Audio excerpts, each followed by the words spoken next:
Marshalls. I don't remember the brand. I'm sorry, I just know that I got it at Marshalls. But I've been wanting to get more of these almond-shaped nails because I think they make the best sounds on the bare microphone. It's just more delicate, I guess, and lighter. So let me know if you agree with that.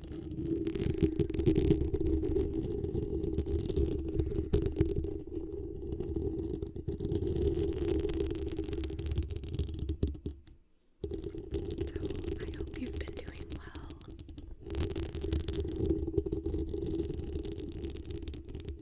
How is everyone adjusting to daylight savings?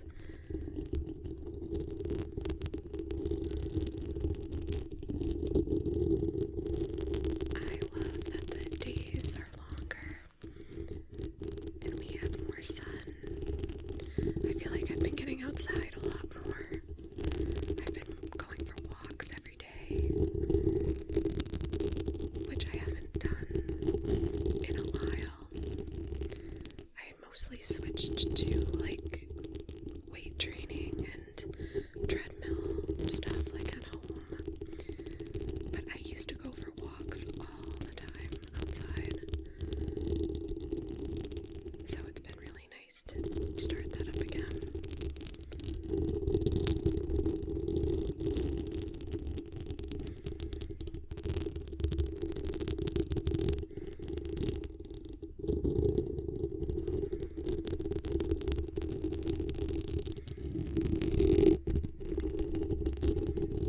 So today I'm just going to ramble again about some things I've been watching and listening to.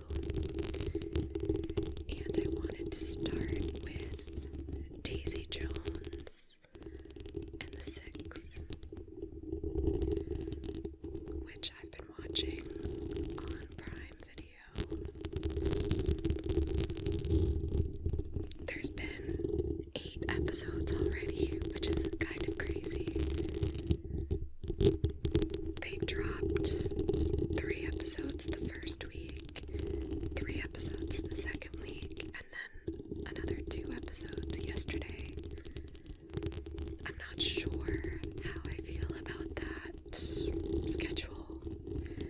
I kind of like it, but then I kind of wish that it was just 1 episode a week, and then I kind of like that we have so much content already. I don't know.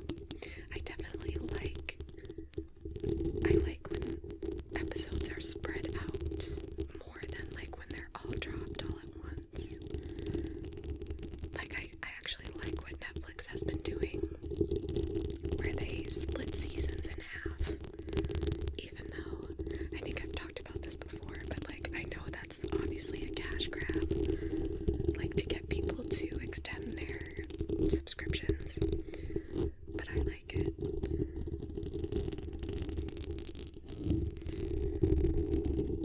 But yeah, Daisy Jones and the Six is really good. I've been really enjoying it. I feel like I liked the beginning. Like I loved the first 3 episodes. And then I really liked the second 3. And then these last 2 I was kind of like, about.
kind of how, I don't want to spoil, but there was something he did in the book that I'm not a fan of. So I'm kind of hoping that they change that when it comes to the show. But we'll see. But yeah, Karen and Graham, they're where it's at. They're so fun. I love Karen. I just love them all. I really do. I will say, I was really annoyed by Eddie in the first, like at certain points. He annoyed me. But then I like him now. I don't know what changed.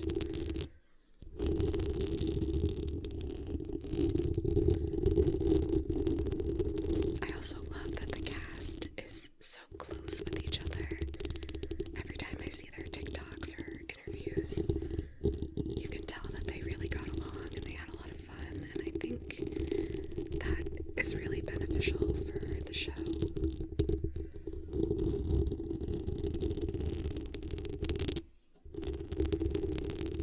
I also love the fact that they actually recorded all of the music and they put out like the actual album, like by Daisy Jones and the Six, and like every single song that's mentioned in the show was actually recorded and is actually on Spotify, so you can listen to it. That's just genius. I wish more shows did that. Like, I cannot tell you the amount of times I've heard a song in a show and I've gone to look up the full song and I've found that it's not actually a real song. It's infuriating. So thank God for the show for doing it right. I listened to the Aurora album a couple times. I have a feeling I'm going to be listening to it more because I really liked it. I think my favorite song is Let Me Down Easy. That's been stuck in my head for a couple days.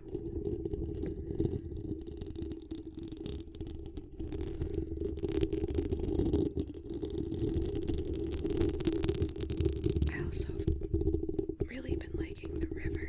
I think that's the name of it.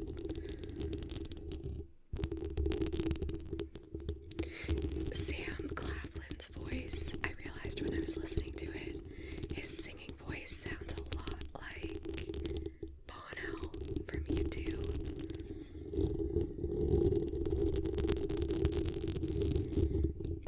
And I was thinking about it when I was watching the 2 episodes yesterday. There was like something about, I love him, but there was something about his performance that was bothering me in the show, and I realized that I think it's his American accent. I don't know what it is. I don't know. I know he's doing a very good job, but something about the accent just throws me off and irritates me. But my God, the end of episode 8 was so intense. I loved that. How that ended with Daisy and Billy.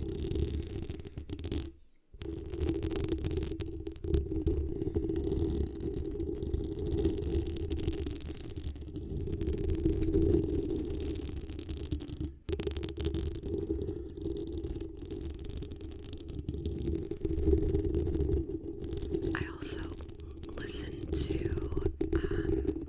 Suki Waterhouse, Soup Please, Karen.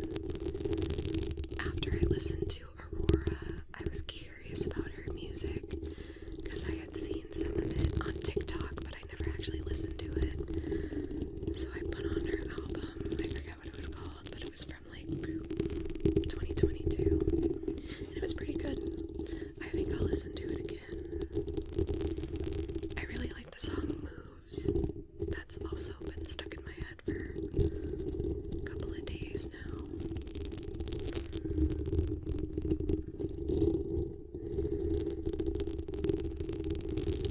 And speaking of albums,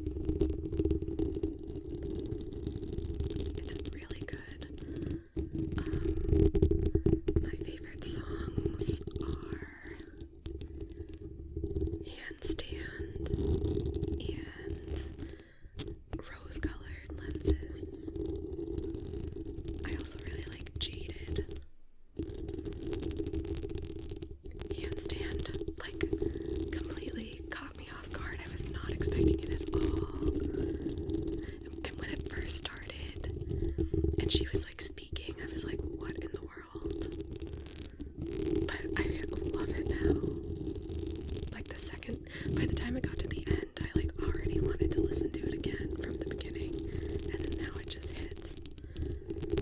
I wish like the whole album was like that. I don't even know what style you would call that, like not techno, kind of EDM-ish. I don't know, but I love it. She really can do anything, and I support her. The song River is really good too, which is funny that I love The River from Aurora, and I love River by Miley Cyrus. Two River songs.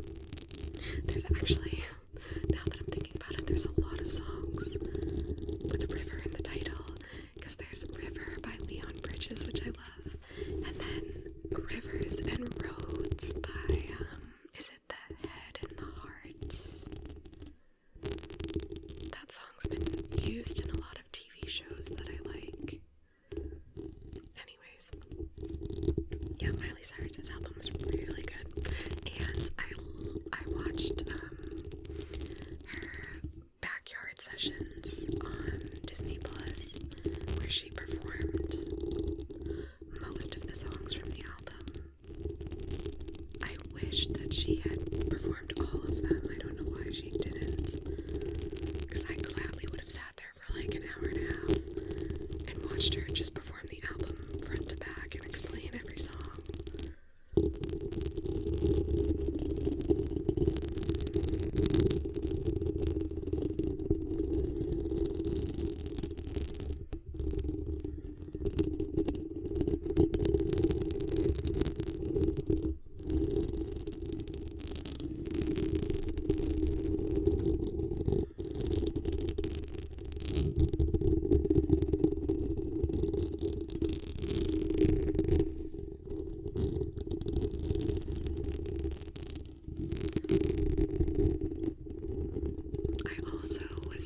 Watching a lot of clips from the Jonas Brothers. They did 5 shows in New York this week on Broadway. They performed like all of their past albums, except the first one, which is kind of BS. I love that album. And I would love to hear it like with their more mature voices and just, you know, where they're at now. I'd love for them to revisit that, but I'm glad that they revisited the other ones. And I tried desperately to get tickets, but I was not able to, and I was still considering like spending $500 and going, but in the end it just wasn't worth it.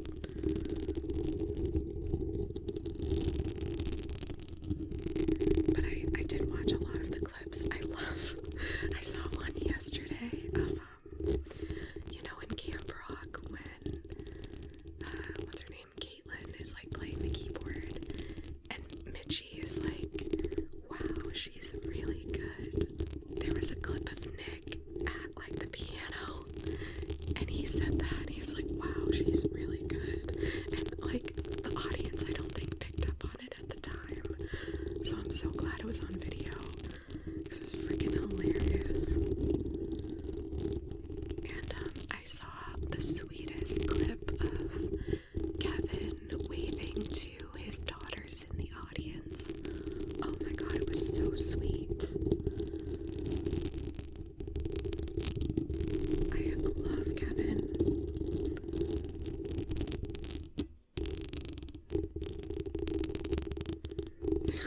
There were also a couple clips of Kevin like wiping out. I think there were 2 different clips of him like spinning around with his guitar, and like the wire got caught up in something. It's so funny. He played it off very well. The show must go on.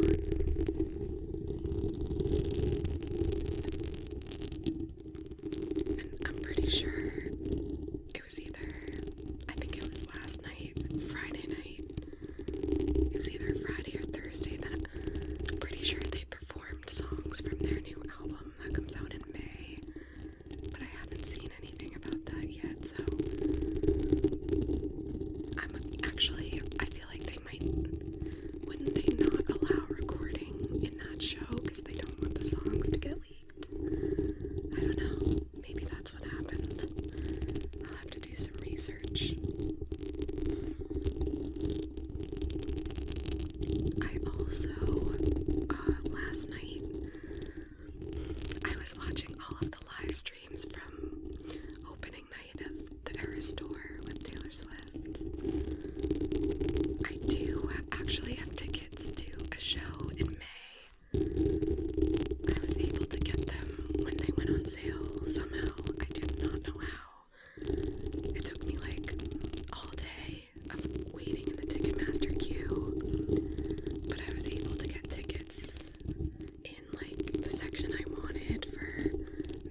also wanted to shout out this movie that I watched last week called Devotion, which funnily enough has Jonas in it, which is kind of random. That's actually how I first heard of the movie, when they were filming it, because I follow Joe on Instagram, so I saw his pictures from the set. But I had like very little interest in actually watching it because, you know, I'm just not it's not my vibe usually, like those kinds of movies, like war, aviation sort of movies. But I actually watched Ant-Man, the new Ant-Man movie, again because my best friend wanted to see it. And I liked it enough to see it again. Like, I wasn't obsessed with it, but it was, like, I talked about it before, it was a good time. But one of the things that I did not mention in my last video, because I forgot, was that I really, really loved Jonathan Majors' performance as the villain. What's his name? Kane or Khan? Not Khan, that's Star Trek, right? I think it's Kane. But he did an incredible job. He was just so, like, anytime he was on screen, you could not help but give him your full attention. Like, that's how I felt. And he was just so interesting. So I had never seen anything else that he had done. So when I remembered that he was in Devotion, and I knew that Joe Jonas was in it, and then Glenn Powell, who I also really enjoy, I was like, alright, I'll give it a go, but I probably won't finish it. But I did, and I really, really enjoyed it. I was so surprised. Because, like I said, it's not normally a movie that would, like, keep my attention, but, and I will say, it was a little too long. I think it was like 2 hours and 15 minutes, and I think it easily could have been an hour and 45, and, like, it wouldn't have lost anything, but who am I to say? My opinion is that all movies should be like an hour and a half, because I simply do not have the attention span for anything longer than that anymore. But yeah, even though it was really long, I watched the whole thing, and I was not, like, I don't know if I've mentioned this before, but I do watch a lot of things on, like, 1.5 speed or 1.1. Like, I have a plugin on my browser that lets you increase the speed a little bit. It just makes things go by. Like, I don't think you lose the quality of anything. It just makes it sound like they're talking faster. It's not like I'm skipping scenes or anything, but I do tend to do that nowadays with a lot of things, but I was not tempted to do it with Devotion because I was that, like, enthralled, and I loved the performances and the way it was shot. Like, you can just tell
inside.